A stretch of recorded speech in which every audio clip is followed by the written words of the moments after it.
Dr. R.J. Rushdoony, RR161BX137, Masculinity, from the Easy Chair, excellent colloquies on various subjects. This is R.J. Rushdoony, Easy Chair number 247, August the 5th, 1991. This evening, Otto Scott and I are going to discuss the subject of masculinity. Now, the subject is a very important one because there have been dramatic shifts in this century in the character and outlook of the male sex. First of all, to begin with an historical background, with the Enlightenment, some very far-reaching changes came into the Western world. Prior to that time, there were no legal discriminations against women such as began to prevail after about 1660. But you had a strange circumstance whereby women were at one and the same time legally robbed of their rights, including the right to their own property, which fell into the hands of the husband, and at the same time began to be treated as less intelligent. The Enlightenment had decided that reason was the supreme factor in all things, and that men represented reason, whereas women represented emotions. Well, this is nonsense. The studies of Dr. Stephen Goldberg have indicated that men excel at abstract reasoning, but women far surpass men at practical reasoning. At any rate, it was, you might say, the men's liberation movement that came into being after 1660, headed up by Charles II and his corrupt court, including a number of degenerates, homosexuals, and the like. After about 2 centuries of that, the feminist movement arose. And in this century, especially since World War II, has become very powerful. At the same time, men have lost a great deal of the attributes of masculinity. And in its place, the macho bit has come in, which is pseudo-masculinity. Now, one of the things that marked men in the early years of this century and in the last century, particularly in this country, was the pioneering spirit. So that I do believe the United States had a unique history in this respect.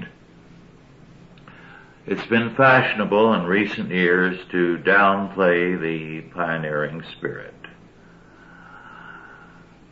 But anyone with a background in farming knows that farming is not easy and ranching is not easy. Now imagine the problem if you begin farming by clearing the land. The idea that virgin soil was somehow superior is, except in rare areas, nonsense. Soil is built up by careful husbandry.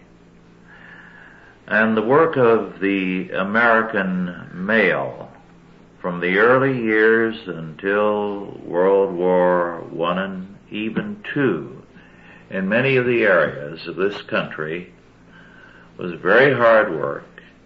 It fostered masculinity. A man had to work hard. He had to subdue the earth in a very strong and physical sense. And we must remember that during most of our history, we have been a predominantly rural people. It has been in my lifetime that the shift has taken place, and Americans have become urban rather than small town and country. Now, this has changed the image of men quite a bit. At the same time, you've had the rise of feminism, which has further been a shock, as it were, to the historical scene and to the image of the man. As a result, some feel that today one of the problems of our time is that men no longer know what masculinity is, what it means to be a man. Now, I'm going to stop here and let Otto make a general statement, and then I'm going to go into some of the biblical aspects of this. Otto? Well, we're living in a period when men are distinctly unfashionable, as you know. Yes. In fact, you might say they're in bad standing right now. There are interludes, of course, where temporarily their reputation improves. In the case of the recent Gulf War, there was the whole business of Schwarzkopf, and the treatment of the troops and so forth was the best it has been since World War II. Now, we won't go into the reasons, but it was an interlude. Yes. In which temporarily, because in emergencies men are very desirable. They have their uses. But the relationship or what constitutes manhood varies from culture to culture, but there are certain very definite overlaps between all cultures, because after all we're dealing here with a gender with half the human race, and the characteristics of men have been recorded throughout the centuries, and I doubt if fashion or reputation or magazines or lectures or anything else is going to change the fundamental nature of either gender. What happens, though, is that cultural forces do shape what is acceptable behavior in men and what is not acceptable. Now, the Latin culture, which my father was raised in, is very clear, and there's a great deal of satisfaction in that clarity. There's men and women and children, and when I repeat the Latin idea, doesn't mean that I agree with it. But their idea is that the woman is between the man and the child. And in practice, I notice with interest, it doesn't seem to work out that way. The Latin women are very dominant and very influential and very strong and highly respected. So it's really a partnership as it always has been throughout the centuries. But theoretically, in the abstract, it's men, women, the woman between the child and the man. And certain things are not manly. Faggotry being one of them, and I don't care whether the word is considered a bad word or not. I'm used to using it. I can think of worse. I can think of worse and more descriptive ones. Yes. At any rate, I recall that my father introduced me to one man in Caracas some years back. We're talking now, 30 years ago. And he told me later that that particular man had killed his brother and because he found out that he was a faggot, and called the police. And the police came, and he gave them the gun and said, I shot him because he dishonored the family, and told them why. And they didn't arrest him. Now, I'm not sure that that's the same case today, but at least that was the rule.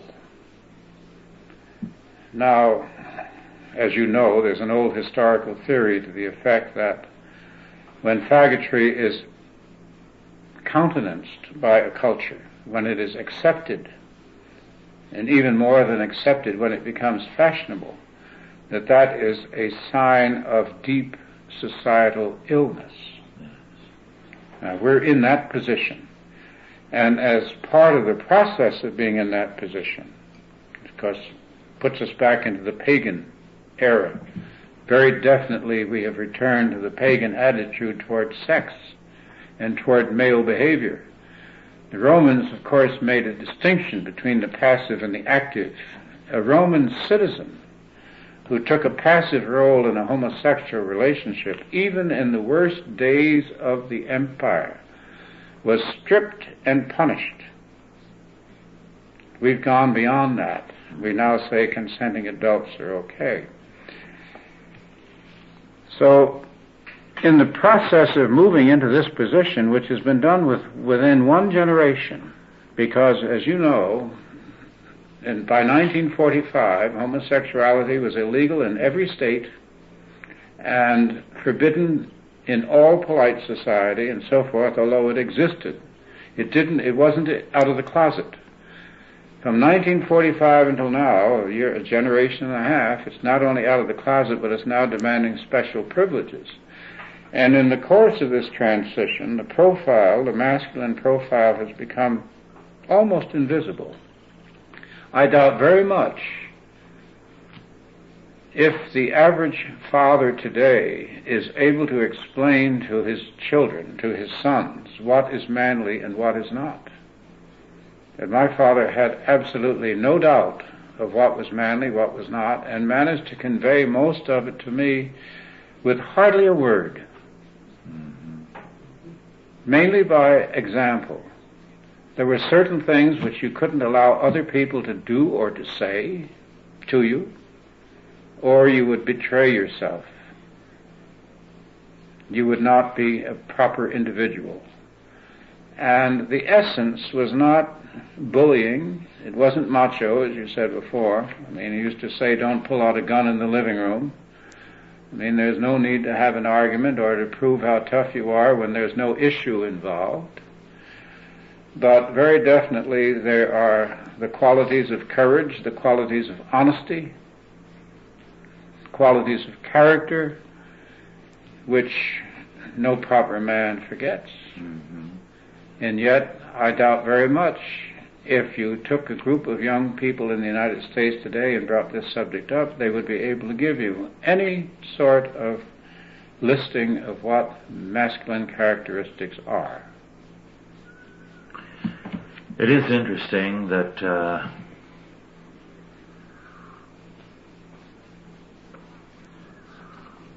what we have today in modern education brings about a confusion of gender.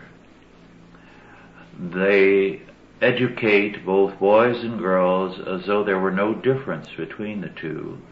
Same rules for both. Yes, and as though it were invidious to mention the fact of sexual differences.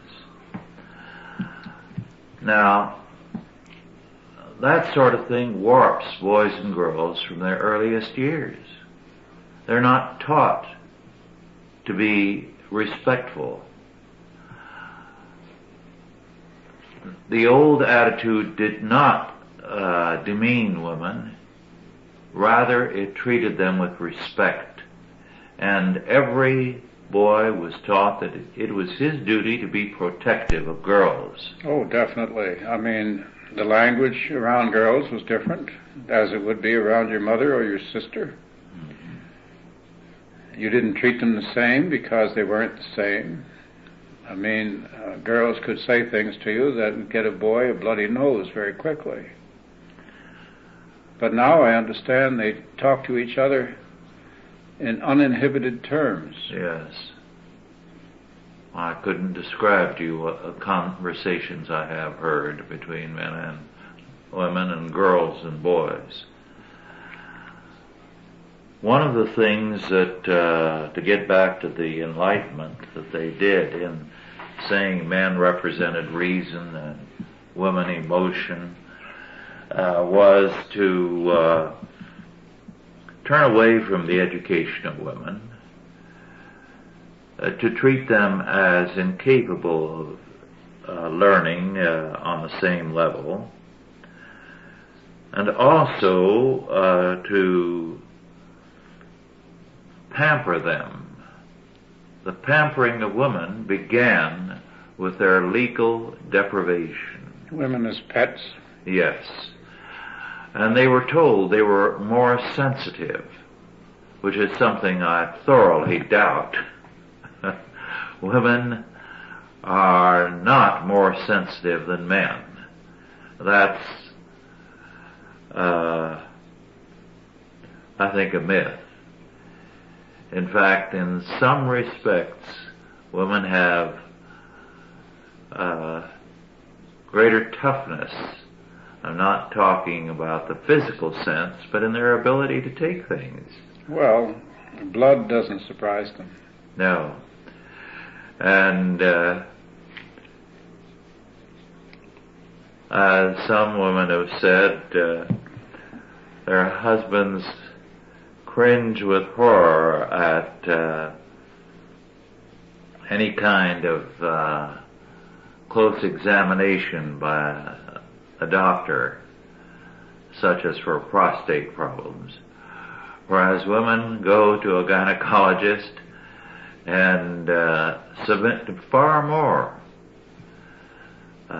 There is a toughness about women when it comes to dealing with the difficulties of life, wiping diapers. I've done a great deal of that in my time. But women can take things in that stride much more easily than men can. Well, it is true, I think, that men tend to the abstract. They can be caught by words. Mm-hmm. And I'm pretty sure it was William James and his definition of the tender-minded and the tough-minded. Yes. In which he said men can be caught by words and therefore can be tricked into stupid positions. But a woman will try to visualize the effect of those words in a human situation. Yes. Now, of course, this is only in general abstract reasoning. In actual life, men fool women and women fool men because the other sex is always somewhat mysterious to us. We cannot anticipate their reactions. Mm-hmm. But I've thought for a long time, and I haven't read this anywhere, that you could gauge masculinity by the attitudes toward femininity. And I've gone into that before, where the homosexual competes with a woman, and a weak man will abuse a woman, and genuine men will respect women, just as you respect your mother, you respect your wife, you respect the other sex.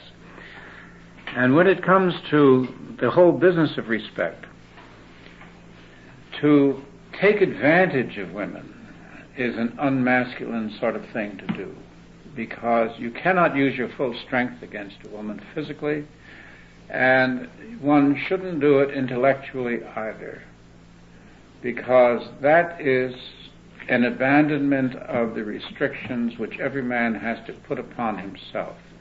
He has to learn to control his temper, and he has to learn to control his speech. He has to learn the essence of self-government, which is himself. And then, of course, he can steer a ship. And most of the relationships I've seen that have been happy, been satisfactory, have been when the man charts a course and steers a ship towards certain goals, and his wife becomes his first mate. That works. Yes. And it seems to work better than any other kind of relationship. And that's biblical. You referred earlier to homosexuality and its manifestation in prominent form as the end of a culture.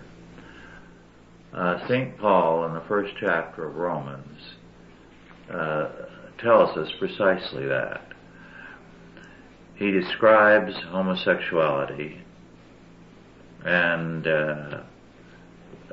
says that these people are haters of all natural affections, enemies of mankind, and more.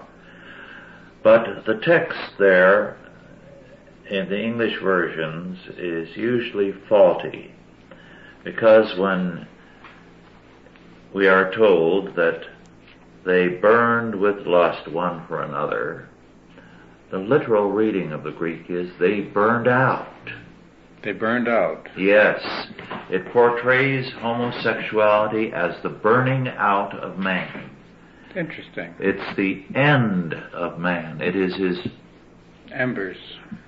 Degradation. Yes. Embers, yes. Right. He has, in effect, destroyed himself, and he's burned out. Now, that is the biblical description of homosexuality. Well, that's very by Paul. apt. That's Yes. very apt. They go, into successive stages of degradation.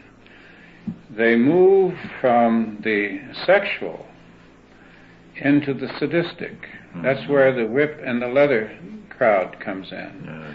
And then they move into serial killings, Yes. torture and murder. That's the end of the road. These are very dangerous people, and to have this entire country sentimentalized over them is to mislead the people and to lead them in the proper sense into temptation. The whole business here is, as far as I think, in terms of masculinity, is that a man has to be master of himself. I think I talked once before about Hugh Walpole's book Fortitude, in which the protagonist, it was a book that Somerset Maugham stole from. He used part of it as of Human Bondage. The protagonist in this particular novel was afraid of his father, and his father apparently had sadistic tendencies, and the boy imitated those and got some satisfaction out of hurting his fellow schoolmates in rugby, which is a rough game. Then his father began to weaken, and he observed this, and he finally realized that his father was not a strong man but a weak man, and that by imitating his father he was imitating his father's weakness, and that sadism is a weakness. Well, sadism is a masculine trap. It's very easy for a man to fall into it, because if you're physically fit and you're active and you have a quick temper, there's nothing better than to beat up the other guy. And you have to learn that you can't beat up the other guy, even if you don't like him or he says things that you don't agree with. I mean, it's one of the lessons of my early manhood. And with the idea that sadism is a weakness that has to be governed and controlled and not given into, there are all sorts of weaknesses which comprise tests of character, and masculinity is the ability to confront those weaknesses and to overcome them. Just the opposite of what we are now being told. And I understand that young men today get married with the expectation that their wife is going to work, and that they even make property agreements, some of these people. And there have been, a few years ago, there were talks about drawing up a contract on how they will share the household duties. A proper young man now has to wash the dishes and this and that. Well, I mean, you do. When my wife was ill, I was the butler. My wife isn't ill anymore, so I stopped butling. The strange things are happening here in this society. People are being told how to be human beings, and they're being told how to be men and women, or how to be hermaphrodites in a psychological sense. Well, when you have the prevalence of homosexuality, you have the burning out of a culture, and you have, of course, the destruction of masculinity. And since God has ordained that men should be the head of households, and that they should bear the responsibilities of a culture, it means the death of a culture. We are increasingly seeing an advanced case of cultural decay. Today, to pick up a paper is a horrifying fact. I can recall, as you can also, I'm sure, Otto, how, for example, rape, a case occurring anywhere in the country, was headline news from coast to coast when we were children. And now it's no longer news. There's so much of it occurring. It's a commonplace, routine thing. Well, the women are correct when they say rape is an act of hatred. Yes. It's a deliberate act of humiliation. And it's interesting, I think we've gone over this once before on so-called Wild West, that there were no sex crimes during the days of the Wild West. None whatever.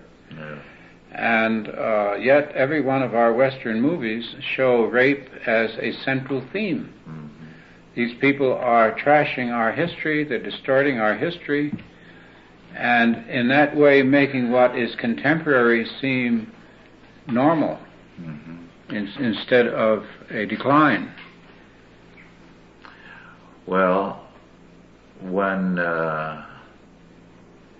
we were boys, there was crime in a certain number of big cities, notably Chicago. But in most of the country, you still had the prevalence of an old-fashioned Christian culture. Even to 1950, you could walk the streets of New York at any time of the day or night in any part of the city, including the slums, and you were safe. Oh, yeah. People used to sleep on fire escapes. Mm-hmm. Escape the summer heat, poor people. Yes. Slept in Central Park. Mm-hmm. My grandparents used to put a note on the door saying, "Key under doormat."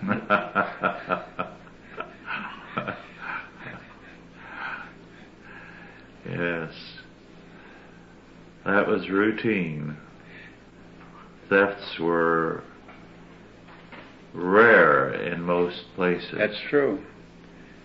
The crime that was headlined was crime between criminals. Yes. It was the bootleg wars, mm-hmm. the gangs that were involved in the bootlegging business. That was what gave Chicago its terrible reputation. Mm-hmm. But today, the crime in Detroit and other places outrival anything we ever imagined could happen. Yes. Over 23,000 murders a year we have right now. Well, that is far more than in the Gulf War by a country indeed. mile. Well, that brings up the question when we were boys. We used to have fist fights. Now, it was pretty hard to hurt the other guy seriously in a fist fight. Black eye, bloody nose, and maybe a tooth got loosened or something. I don't recall anything worse. I got a terrible beating once. Both eyes were black. A fellow caught me with a Sunday punch and never let up. But we had fist fights and they were fair. Yes. If the other fellow fell, then we'd wait until he got up. And we waited until he hollered enough, and that was the end of it. And the onlookers saw to it that it was a fair fight. Today they have knives and guns. We considered those, at least I did, and my crowd, the earmarks of cowardice. By the mid-60s, the old-fashioned fight that we knew as boys, two boys with a circle around them watching, fighting it out, and if anyone of the two tried to be unfair, he was stopped. He was stopped.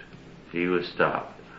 Or if he were going too far and beating up the other, it was stopped. Yes. But by the mid-60s, the shift began. You could no longer take on another boy by yourself because his friends would gang up on you, and it became dangerous. Now it's murder. Well, now that used to be confined to the slums and to other races. Well, in those days, even black crime was exceptional. It occurred, but no one then would have imagined the kind of crime that goes on now in black neighborhoods. No, because they had their own community, and they didn't consider it segregation. And their churches were stronger. They had their own churches, their own, not just their own clergy, but their own physicians, their own dentists, their own lawyers, their own pharmacists, their own stores and shopkeepers and so forth. And they had all the role models in the world. Whereas now, the black bourgeoisie who gets successful moves away from the black community and moves all over, has a clientele which goes across the board. The black community lost a lot with desegregation. Yes. Well, to shift now to the biblical view, we are told in the Shorter Catechism that God made man in his own image, in knowledge, righteousness, holiness, and with dominion. And we can only truly understand what man is if we look at that definition, God's. First of all, knowledge. Man has a duty to know, to understand, and to grow in knowledge. Then, holiness. To be holy because God requires that he be holy. And then righteousness or justice, to use a more modern word.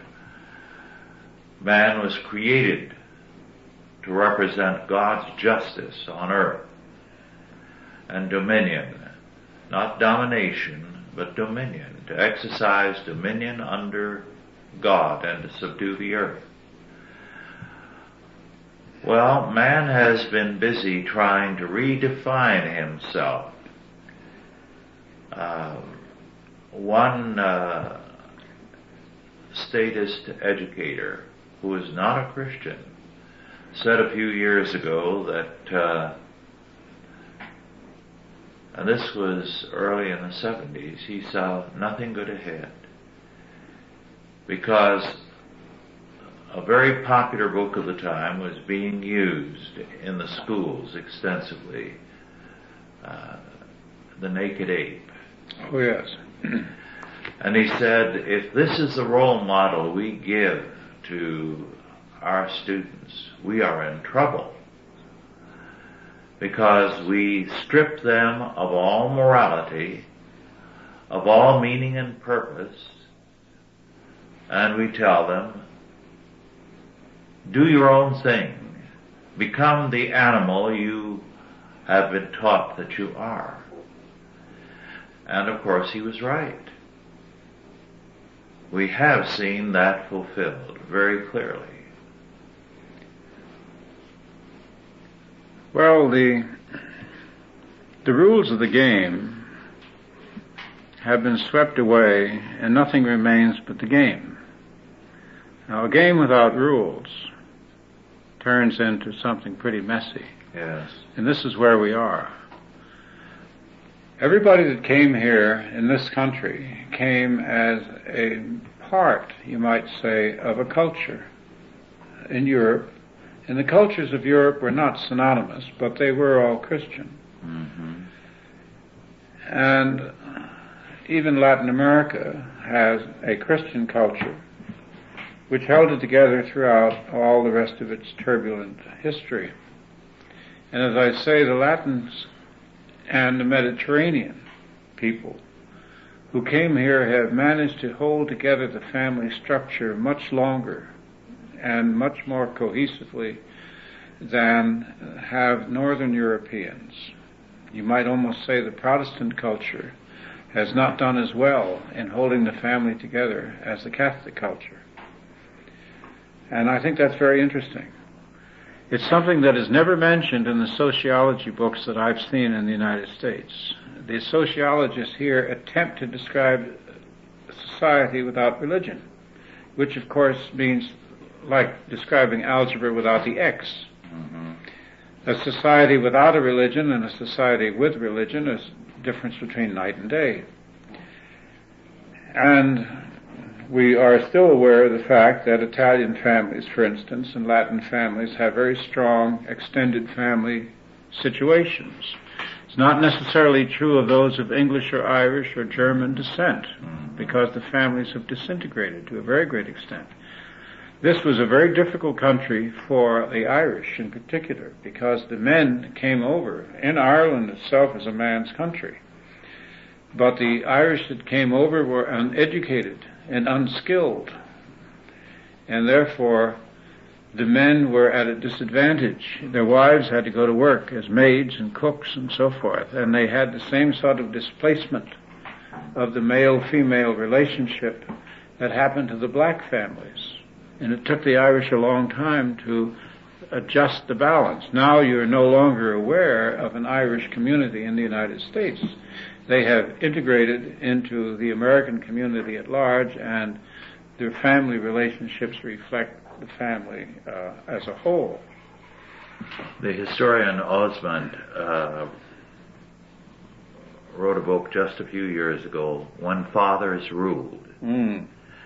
And the thesis was the tremendous revolution which the Protestant Reformation wrought. It created a strong family structure. According to Eugen Rosenstock Hussey, this was so powerful that Catholicism imitated it, and the cult of Joseph, St. Joseph, arose, the Holy Family, and so on. The sad fact is that while that has survived longer than any other in Latin America in particular, the stronger Protestant family structure has broken down. I think there's a revival underway. I think we are seeing now, and the Christian and homeschool movements are important aspects of this, a remarkable rejuvenation of the family. I want to shift gears a little bit here to deal with the influence of Hegel.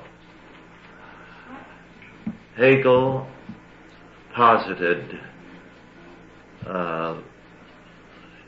the continual and radical conflict of interests as basic to history. Prior to that, the basic thesis of Western civilization was the harmony of interests. Yes. But Hegel's position meant that the whole world was at war. The sexes were at war. Men were at war with each other. Well, it was almost an anticipation of the Darwinian struggle for survival. Well, Darwin's theory is Darwinism, is Hegelianism applied to biology. Yes. And he knew that. Mm-hmm. Now, one of the conduits for Hegelian thinking in the United States was, of course, Emerson. Yes.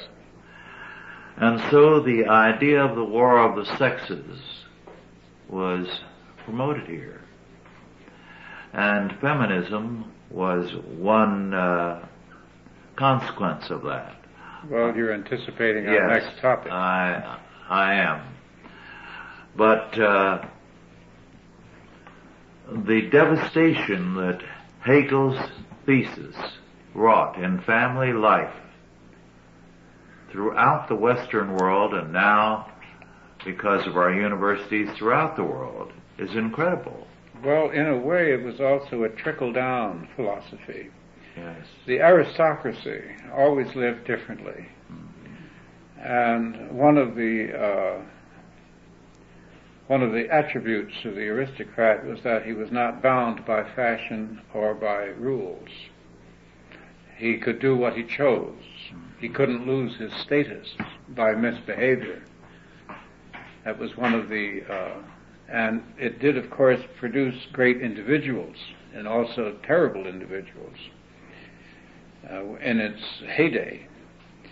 But when that philosophy moved down to the middle class, a la Hegel, and through the universities, it was devastating, because the middle class is what held society together. Yes. Well, one of the followers of Hegel, who rebelled against him in superficial points, but basically developed his ideas, was Nietzsche. And Nietzsche saw war as the basic function of man. His Superman was the killer. Oh, sure. The transcendental hero. Yes. And Samuel Warner described Nietzsche's philosophy as the urge to mass destruction. And that philosophy, he said, has penetrated all of society the world over and has become a part of the image men have of themselves, a suicidal one. Well, it's interesting. The only search that is always successful, without exception, is the search for trouble. Yes. Any man who looks for trouble will always find it. He is never disappointed. And these ideas were floating among the intelligentsia, as they call themselves, of the Russians by the 1850s. And a very strange thing, the teenagers began this contemptuous attitude toward their parents with which we are so familiar today. Yes. The whole arguments against the family structure and against manhood and so forth were floating in the top levels of Russia in 1856, because I happen to be researching that year right now because it's the year that Wilson was born. And all these ideas traveled around the world, the United States being a distant colony of Europe, and colonized not by aristocrats but by the middle class and by the working class, remained aloof from these currents longer than any other great power. We were catapulted into it with World War II. Yes. Well, it is interesting that the style, the speech, the sexual revolution, everything that marked the hippie movement, you found in Russian youth. Yes. Prior to World War I. Oh, yes. Nihilism, yes. Anarchism, Yes. Long hair and blue-tinted glasses. Yes. The works. The whole work. And look what happened to them. Yes. Now switch it over to the Weimar Republic. Yes. Defeated Germany after World War I, where they had homosexual and lesbian nightclubs and entertainments, and the long hair, and the avant-garde art, fractured images of the human psyche. It means whatever you want it to mean. Yes. And look what happened to them. The interesting part about all this is that the results are seldom, if ever, added up. Mm-hmm. We have here professors of enormous learning who never add up the results of these experiments. Even today, with the Soviet Union starving, they're still telling us that we need more regulations and controls to protect the people from polluting the environment. Mm-hmm. Well, I recall at one of the most important universities in the world, a professor, a friend of mine, now retired, who was regarded as one of the ornaments of that university, so that he was on a number of occasions relied upon to represent them here and abroad. But when he took a stand against abortion, which was surprising considering that he had no trait of Christian orthodoxy, he told me he was ostracized. Ostracized. Well, he was finished. In the name of tolerance. Yes. In the name of freedom and liberty. Yes. Ostracized. Well, going back to the masculine thing, it was considered throughout the centuries the epitome of masculinity to stand up and to fight. Mm-hmm. The Spanish army was the last army in Europe whose generals had to lead their troops into battle personally. And that was in their last big collision, which was the Spanish Civil War. They were still doing that.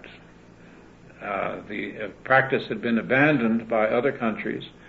In World War I, the generals lived in the chateaus in France, far behind the front lines, in situations of great elegance. One of the downfalls, I think, of the masculine image was the terrorist, because the terrorist attacked the innocent and the undefended and the disarmed. He attacked at random innocent people who couldn't fight back because they didn't even know there was a fight going on. They didn't attack the soldiers. They didn't attack the army. They didn't attack the police. They attacked men and women and innocent civilians in restaurants. I mean, a friend of mine was in Saigon during the Vietnamese War, a seaman, in a restaurant that was bombed. He said it was a terrible business. He said there were cadavers, there were dead people all over the place. He came out with only light injuries because he wasn't close to where the bomb landed, but he said it was a devastating thing. Somebody just went by on a bicycle and threw the bomb into the restaurant. This was supposed a way to fight. This is the most cowardly possible thing. And yet our media promotes these people as heroes of the revolution. Yes. Soldiers for the cause. You probably recall the book published about 1960 by Robert Lindner, Rebels Yes, Without a Cause. Very much so. And I heard very learned men say it was a caricature of reality because it was portraying monsters who did things for no reason at all, brutal and cruel things. He based it on the observations and discussions with actual individuals. Yes. And it was prophetic of what was already beginning and was soon to triumph the world over. No question. This is of course the return of barbarism. Yes. The barbarians would consider this sort of thing a coup. Mm-hmm. The American Indians, for instance, are great bluffers. If they could scare you, that was a coup. Mm-hmm. And of course, if they couldn't, they'd go all out. And they would attack and kill men, women, and children, mm-hmm. babies in arms, no matter. Yes. There were no rules. There used to be rules for Christians. Non-combatants were safe. It was only the soldiers that were in danger. Well, when the rules go, it means that masculinity has gone. That's exactly the point. Dorothy made a point to me, many years ago when we were much younger. She said, men are foolish when they get into any kind of trouble with a woman because they believe in the Marquis of Queensberry rules. They fight fair. At least in those days they did. But a woman's weapons, she said, are the weapons of weakness. It depends upon the social situation. I remember when I was a boy being taught that the Roman women gave their sons a shield to go into war and said come back with it or on it. Yes. And the rules applied to both sexes. Yes. But what I'm trying to say is that men now have become effeminate, and therefore their weapons are the weapons of weakness, not of strength. They don't fight fair anymore. Well, they tell lies. Mm-hmm. They tell lies. Yeah. I've just gotten through listening to Crossfire, and Michael Kinsley and Pat Buchanan serving as hosts, and Kinsley is beginning to irritate me almost beyond endurance because he has no manners. Mm-hmm. He interrupts the other fellow before the fellow finishes his statement, and then summarizes what the man tried to say incorrectly and accuses him of having said that.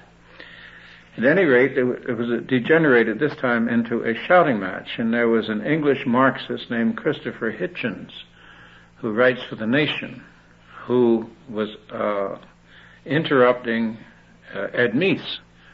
He called Meese a liar, a thief, and contradicted everything that Meese tried to say. Now, if I had been a host on this particular show, if I had been in either Pat Buchanan's place or Kinsley's place, I would have said, look, dirty mouth, get off the show. We don't want somebody who cannot let the other man express his point of view. Mm-hmm. I would have immediately said, there's no point in talking to you. Yes.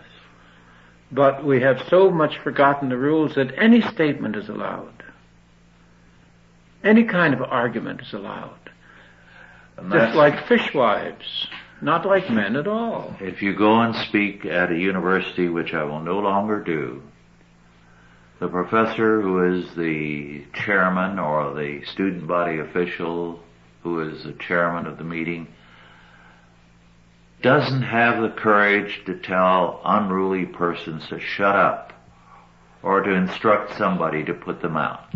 Well, then you can't have a meeting. You cannot have a meeting. I was booed at Stanford Law School and heckled after I spoke. They did let me finish my talk. And then a young man who had me there, the students escorted me to the car, and they apologized for the behavior of their fellows. And I accepted the apology and drove away. And it wasn't until I had actually left the precincts of the school that it suddenly occurred to me that when I was a young man, anyone who had insulted guests of mine, I would have answered. I would have defended my guests. Yes. They didn't know enough to do that. Yes. Nobody told them that. It isn't simply a matter of being told. Most of the things that I knew by the time I grew up were never told to me in so many words. I saw it in operation. I saw how men behaved. I watched my father in dispute. And I remember that it was always conducted in a civil tone. Men like that are not men. Whether they're young or old, they demonstrate by their cowardice and unwillingness to stand up and put down an insulting person. Well, yes, you have to, you draw the line in this world beyond which the world cannot cross. If you don't draw the line, the world will run you down. Well, when I was younger, living in a rural and small town setting, men like that were called, but not with the more polite biblical word, eunuchs. Yes, well, spiritual eunuchs. Spiritual eunuchs. Really, because what we're really talking about is spiritual qualities. Leopold Termond gave me a book written by a friend of his who was paralyzed, his legs were paralyzed, and he wrote on Being a Man was the name of the book. He said, this is a friend of mine who wrote the book, and he said, I'd like it if you would review it. And I reviewed it. And I read it, and I could see why he went to the gymnasium and he built up his torso and his arms and whatnot, lifting weights and all that. And it was an honest book. It was an interesting book. It was honestly written, and I could see why the whole question of being a man to a man who is crippled would be a serious topic, because, of course, he was at a disadvantage, and he wanted to overcome that disadvantage, and he'd spent more time thinking about it than most of us do. I mean, let's face it, most of us come into the world this way, and we take it for granted. But it didn't ring true, because he didn't go into the spiritual area of manhood, which is really where the tests are. Mm-hmm. The tests are not physical. No. They are not. And that's where our generation has gone astray. The macho bit is nonsense. And we have a generation of men who are really eunuchs. Well, you have to be responsible for your children and your wife. You have to be responsible to the community. Mm-hmm. You have to, some situations are very difficult. You have to then fall back on what the law says. Mm-hmm. And operate within the law, within the rules of the law. Yes. And beyond the rules of the law, there are the rules of civilization. Well, our time is almost over, Otto. I'll give you a minute to make a concluding statement in a moment, but I'd like to say that to me the encouraging thing is that the Christian school movement and the homeschool movement is beginning to produce a different type of man. The boys that are coming out of it and are now going through college, so that we have a generation that has come through the Christian school movement. They are men in the true sense of the word. So there's a counter-revolution underway. Well, it's a good thing. I agree with you.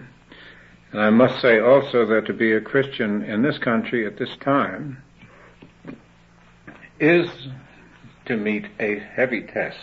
Yes. Because this is an anti-Christian government and an anti-Christian civilization. Yes. Well, thank you all for listening, and God bless you. Authorized by the Chalcedon Foundation. Archived by the Mount Olive Tape Library. Digitized by ChristRules.com.